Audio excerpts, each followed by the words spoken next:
स्वागत है दोस्तों आप सभी का आप ही के अपने YouTube चैनल स्टडीफाई 2.0 में। तो आज के इस वीडियो के अंदर हम बात करने वाले हैं मई करंट अफेयर से रिलेटेड। तो दोस्तों आज के इस वीडियो के अंदर होने वाले हैं 20 most important MCQ type question जो कि हर एक एग्जाम के अंदर पूछे जाते हैं। और साथ ही स्टूडेंट्स आप सभी को बताना चाहेंगे कि ये सभी प्रश्न करंट अफेयर से रिलेटेड होने वाले हैं जो कि मई माह के लास्ट वीक जो है स्टूडेंट्स उस वीक के से लिए गए प्रश्न हैं। तो वीडियो को अंत तक जरूर देखें। तो बिना किसी देरी के बढ़ते हैं आज के प्रश्नों की ओर।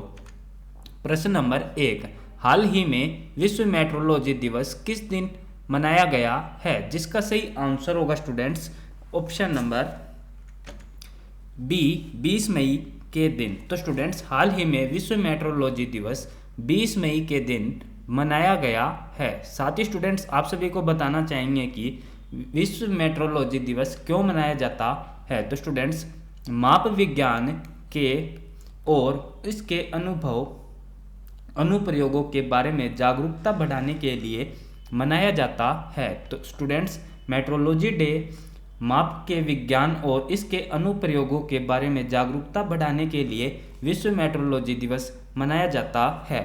यह 20 मई 1875 यानी कि 20 मई 1875 में 1875 को मीटर कन्वेंशन के गायन के वार्षिक उत्सव के तौर पर मनाया जाता है। तो मेट्रोलॉजी दिवस स्टूडेंट्स 20 मई 1875 के दिन मीटर कन्वेंशन के गायन के वार्षिक उत्सव के तौर पर मेट्रोलॉजी दिवस मनाया जाता है। तो बढ़ते हैं अगले प्रश्न की ओर। प्रश्न नंबर 2, निम्न में से किस दिन विश्व कृषि पर्यटन दिवस मनाया जाता है? जिसका सही आंसर होगा स्टूडेंट्स ऑप्शन नंबर डी 16 मई के दिन विश्व कृषि पर्यटन दिवस मनाया जाता है। तो इस विश्व कृषि पर्यटन दिवस के मुख्य क्या उद्देश्य हैं? तो स्टूडेंट्स आप सभी को बताना चाहेंगे कि इसके उद्देश्य बहुत ही सिंपल उद्देश्य है जिनको आप आसानी से याद रख सकते हैं।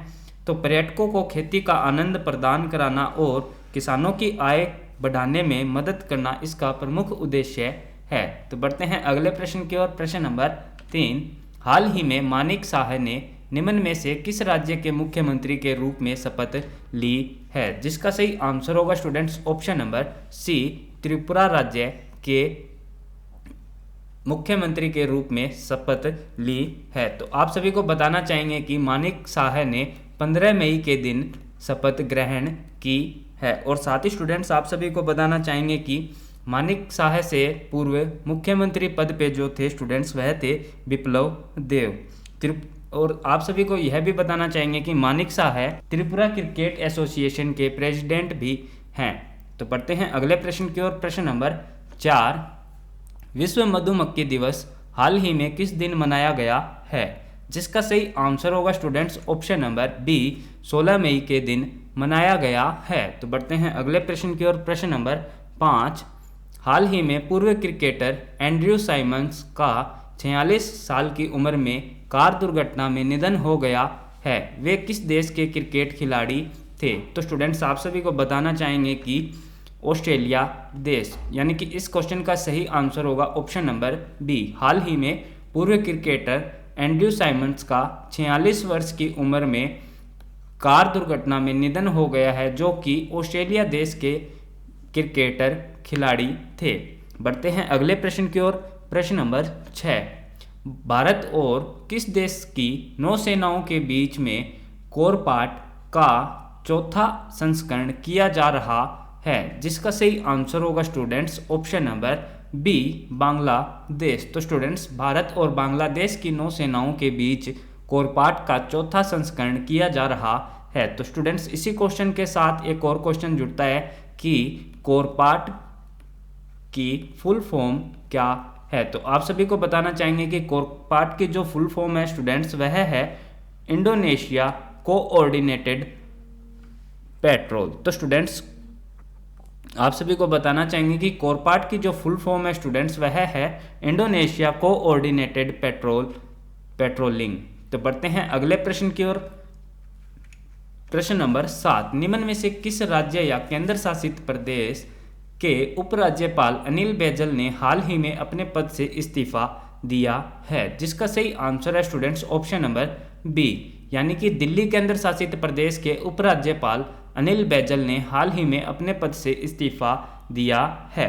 तो आप सभी को बताना चाहेंगे कि जो अनिल बैजल थे स्टूडेंट्स, वह दिल्ली के 21वें राज्यपाल थे, उपराज्यपाल थे। तो स्टूडेंट्स अनिल बैजल दिल्ली केंद्र शासित प्रदेश के 21वें उपराज्यपाल थे। तो इस क्वेश्चन को भी आप सभी को याद रखना है, यह क्वेश्चन मोस्ट इंपॉर्टेंट क्वेश्चन है। तो स्टूडेंट्स इस क्वेश्चन को आप अपनी नोटबुक में अवश्य नोट करें। तो बढ़ते हैं अगले प्रश्न की ओर। प्रश्न नंबर 8, हाल ही में अंतर्राष्ट्रीय परिवार दिवस किस दिन मनाया गया है, जिसका सही आंसर जानते हैं स्टूडेंट्स 15 मई के दिन। तो अंतर्राष्ट्रीय परिवार दिवस स्टूडेंट्स 15 मई के दिन मनाया गया है। तो इसका आंसर होगा ऑप्शन 1993 में संयुक्त राष्ट्र महासभा ने परिवारों और उनके सामने आने वाले मुद्दों को महत्व प्रदान करने और सामाजिक एवं आर्थिक ज्ञान को बढ़ाने के लिए हर साल 15 मई के दिन पर अंतर्राष्ट्रीय परिवार दिवस मनाया जाता है। तो बढ़ते हैं अगले प्रश्न की ओर। प्रश्न नंबर 9, हुनर हाट के 41वें संस्करण का उद्घाटन हाल ही में निम्न में से किस शहर में हुआ है, जिसका सही आंसर होगा स्टूडेंट्स ऑप्शन नंबर सी, यानी कि हुनर हाट के 41वें संस्करण का उद्घाटन हाल ही में आगरा शहर के अंदर हुआ है। तो इस क्वेश्चन को भी आप मोस्ट इंपॉर्टेंट लगा करके अपनी नोटबुक में अवश्य नोट करें, क्योंकि स्टूडेंट्स यह क्वेश्चन इस बार की परीक्षा में पूछा जा सकता है। तो बढ़ते हैं अगले प्रश्न की ओर। प्रश्न नंबर 10, हाल ही में निम्न में से किस राज्य सरकार की बहुचर्चित मौजूदा घर घर राशन वितरण योजना को हाई कोर्ट ने रद्द कर दिया है, जिसका सही आंसर होगा स्टूडेंट्स, आप सभी जानते ही होंगे कि लॉकडाउन के अंदर यह योजना बहुत ही चर्चित रही है। तो आप सभी को बताना चाहेंगे कि इस क्वेश्चन का सही आंसर होगा students option number C, Delhi. तो दिल्ली राज्य सरकार की यह योजना थी, जिसको हाल ही में हाई कोर्ट ने रद्द कर दिया है। तो बढ़ते हैं अगले प्रश्न की ओर। प्रश्न नंबर 11, तो स्टूडेंट्स केंद्रीय मंत्री ने भारत में निर्मित युद्धपोत INS सूरत और INS उदयगिरी को हाल ही में लॉन्च किया है। तो स्टूडेंट्स आप सभी को बताना चाहेंगे कि इसका सही आंसर होगा रक्षा मंत्री राजनाथ सिंह है। तो ऑप्शन नंबर बी इस क्वेश्चन का सही आंसर होगा। केंद्रीय रक्षा मंत्री राजनाथ सिंह ने भारत निर्मित युद्धपोत INS सूरत और INS उदयगिरी को हाल ही में लॉन्च किया है। तो आप सभी को बताना चाहेंगे कि स्टूडेंट्स इन दोनों ही युद्धपोत का निर्माण MDL के द्वारा किया गया है। तो स्टूडेंट्स MDL की फुल फॉर्म जानते हैं। तो MDL की फुल फॉर्म होगी स्टूडेंट्स मंझगांव डाक शिप बिल्डर्स। तो स्टूडेंट्स आप सभी को बताना चाहेंगे कि इस क्वेश्चन को आप अपनी नोटबुक में स्टार लगा करके व मोस्ट इम्पोर्टेंट लगा करके नोट कर लीजिए, क्योंकि स्टूडेंट्स इस बार की परीक्षा में इस क्वेश्चन को 100% पूछा जा सकता है। तो इस क्वेश्चन को आप अपनी नोटबुक में अवश्य नोट रखें। तो स्टूडेंट्स INS जो सूरत है उसका नाम भारत के दूसरे वाणिज्यिक शहर यानी कि सूरत, जो कि भारत का दूसरा वाणिज्यिक शहर है, इस शहर के नाम पर INS सूरत का नामकरण किया गया है। और साथ ही स्टूडेंट्स आप सभी को बताना चाहेंगे कि उदयगिरी जो INS उदयगिरी है इसका नामकरण बताना चाहेंगे आप सभी को कि आंध्र प्रदेश में स्थित एक पर्वत श्रृंखला के नाम पर इस INS उदयगिरी का नामकरण किया गया है। तो आप सभी को बताना चाहेंगे एक बार फिर से कि यह क्वेश्चन मोस्ट इंपॉर्टेंट क्वेश्चनों की कैटेगरी में शामिल है। तो इस क्वेश्चन को आप अपनी नोटबुक में अवश्य नोट रखें। तो स्टूडेंट्स इस क्वेश्चन के साथ साथ 3 क्वेश्चन बनते हैं। तो तीनों क्वेश्चन हमने आप सभी को बता दिया है कि MDL के द्वारा यानी कि मंझगांव डाक शिप बिल्डर्स के द्वारा इसका निर्माण किया गया है। INS सूरत का नाम, जो कि भारत का दूसरा वाणिज्यिक शहर है सूरत, उस सूरत शहर के नाम पे INS सूरत का नामकरण किया गया है। INS उदयगिरी का नामकरण आंध्र प्रदेश में स्थित पर्वत श्रृंखला के नाम पर INS उदयगिरी का नामकरण किया गया है। तो बढ़ते हैं अगले प्रश्न की ओर। प्रश्न नंबर 12, हाल ही में संयुक्त राष्ट्र महासभा UNGA ने एक गुप्त मतदान में चेक गणराज्य को संयुक्त राष्ट्र मानवाधिकार परिषद में निम्न में से किस देश को रिप्लेस करने के लिए चुना है, जिसका सही आंसर होगा स्टूडेंट्स ऑप्शन नंबर सी। तो इस क्वेश्चन का सही आंसर होगा स्टूडेंट्स ऑप्शन नंबर सी, यानी कि रूस देश को चुना गया है। बढ़ते हैं अगले प्रश्न की ओर। प्रश्न नंबर 13, हाल ही में PM मोदी ने किस देश में आयोजित क्वाड समूह की बैठक में हिस्सा लिया है, जिसका सही आंसर होगा students option number B, Japan. यानी कि हाल ही में PM मोदी ने जापान देश में आयोजित क्वाड समूह की बैठक में हिस्सा लिया है। तो आप सभी को क्वाड की फुल फॉर्म बताना चाहेंगे स्टूडेंट्स।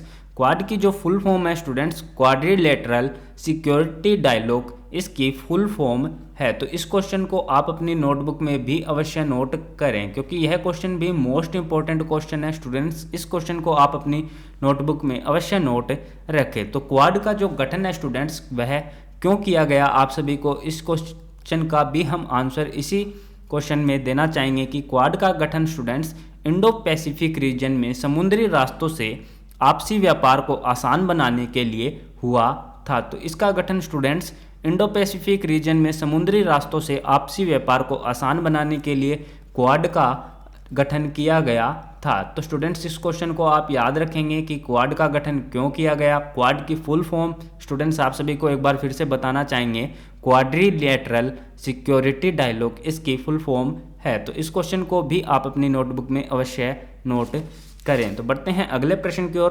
प्रश्न नंबर 14, निम्न में से किस राज्य सरकार ने पहला सरकारी OTT मंच शुरू किया है, जिसका सही आंसर होगा students option number C, Kerala राज्य ने अपना पहला सरकारी OTT प्लेटफॉर्म लॉन्च किया है। तो आप सभी को बताना चाहेंगे कि प्राइवेट कई प्रकार के OTT प्लेटफॉर्म उपलब्ध है, जैसे कि नेटफ्लिक्स, Amazon प्राइम, यानी कि जिसका सही नाम है स्टूडेंट्स प्राइम वीडियो।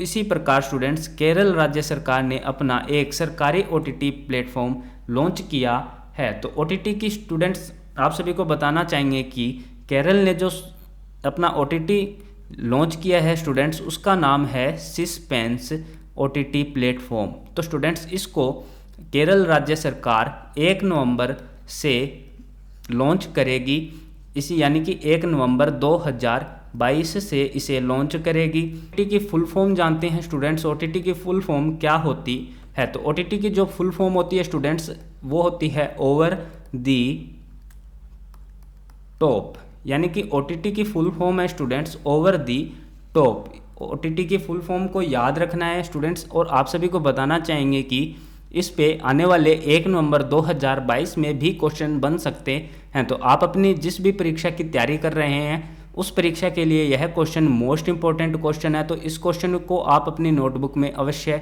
स्टार लगा करके नोट कर ले, क्योंकि इस बार इस की परीक्षा के अंदर इस क्वेश्चन को पूछा जा सकता है। तो बढ़ते हैं अगले प्रश्न की ओर। प्रश्न नंबर 15, निम्न में से किस एयरलाइन को फिर से उड़ान भरने के लिए DGCA की आवश्यक मंजूरी मिल गई है, जिसका सही आंसर है students option number B, Jet Airways को। तो स्टूडेंट्स जेट एयरवेज को अपनी फिर से उड़ान भरने के लिए DGCA की आवश्यक मंजूरी प्राप्त हो चुकी है। तो आप सभी को बताना चाहें कि जेट एयरवेज 3 साल से बंद पड़ी थी, यानी कि 3 साल से जेट एयरवेज ने कोई भी उड़ान नहीं भरी है। तो 3 साल बाद DGCA की आवश्यक मंजूरी के बाद 3 साल बाद यह अपनी उड़ान भरेगी। तो आप सभी को बताना चाहेंगे कि DGCA की फुल फॉर्म क्या है। तो DGCA की full form students directorate general of civil aviation DGCA की फुल फॉर्म है। तो आप सभी को एक बार DGCA की फुल फॉर्म दोबारा से बताना चाहेंगे कि directorate general of civil aviation DGCA की फुल फॉर्म है। तो बढ़ते हैं अगले प्रश्न की ओर। प्रश्न नंबर 16, हाल ही में निम्न में से किस रेलवे जोन द्वारा ड्यूल मोड लोकोमोटिव नवदूत विकसित किया गया है, जिसका सही आंसर होगा स्टूडेंट्स ऑप्शन नंबर बी, पश्चिम मध्य रेलवे के द्वारा ड्यूल मोड लोकोमोटिव नवदूत विकसित किया गया है। तो अगले प्रश्न की ओर बढ़ने से पहले स्टूडेंट्स आप सभी से रिक्वेस्ट है कि अगर आपने अभी तक इस यूट्यूब चैनल को सब्सक्राइब नहीं किया तो जल्दी से चैनल को सब्सक्राइब करें, क्योंकि इसी प्रकार की मोस्ट इंपॉर्टेंट वीडियोस इस यूट्यूब चैनल पे अपलोड की जाती है जो कि करंट अफेयर से रिलेटेड होती है। तो चैनल को जरूर से सब्सक्राइब रखें और बेल नोटिफिकेशन को ऑन रखें, जिससे आने वाली वीडियोज़ की नोटिफिकेशन आप सभी को प्राप्त हो सके। तो बढ़ते हैं अगले प्रश्न की ओर। प्रश्न नंबर 17, निम्न में से कौन सा देश 2021 में शीर्ष प्रेषण प्राप्त करता रहा था? जिसका सही आंसर होगा students option number C, Bharat. तो आप सभी को बताना चाहेंगे कि यह क्वेश्चन भी मोस्ट इंपॉर्टेंट क्वेश्चन है। हमारी ही वीडियोस के अंदर इस क्वेश्चन को 2 बार रिपीट किया जा चुका है। तो क्योंकि यह क्वेश्चन मोस्ट इंपॉर्टेंट क्वेश्चन है और मोस्ट इंपॉर्टेंट क्वेश्चन पे स्टडीफाई अपनी सबसे ज़्यादा पकड़ रखता है। तो अगले क्वेश्चन की ओर बढ़ने से पहले स्टूडेंट्स आप सभी को बताना चाहेंगे कि आज रात इस वीडियो की क्विज, यानी कि आज रात 9 बजे इस वीडियो की क्विज हमारे टेलीग्राम चैनल पे अपलोड की जाएगी। अगर आप उस क्विज में पार्टिसिपेट करना चाहते हैं तो हमारे टेलीग्राम चैनल को जरूर से ज्वाइन करें। टेलीग्राम चैनल को ज्वाइन करने के लिए लिंक डिस्क्रिप्शन में दिया गया है, तो डिस्क्रिप्शन में जाकर के आप टेलीग्राम चैनल को जरूर से ज्वाइन करें। तो बढ़ते हैं अगले प्रश्न की ओर। प्रश्न नंबर 18, हाल ही में किस देश के राष्ट्रपति जोको विडोडो ने 23 मई से ताड़ के तेल के निर्यात पर प्रतिबंध हटाने की घोषणा की है? तो इसका आंसर जानने से पहले आप सभी को बताना चाहेंगे कि स्टडीफाई ने इस क्वेश्चन पे दूसरी बार चर्चा की है। तो यह क्वेश्चन भी मोस्ट इंपॉर्टेंट क्वेश्चन है, तो इस क्वेश्चन को भी आप अपनी नोटबुक में स्टार लगा करके अवश्य नोट करें। तो बढ़ते हैं इस क्वेश्चन के आंसर की ओर। तो स्टूडेंट्स इस क्वेश्चन का सही आंसर होगा ऑप्शन नंबर बी, यानी कि ताड़ के तेल के निर्यात पर प्रतिबंध हटाने की घोषणा इंडोनेशिया देश ने की है।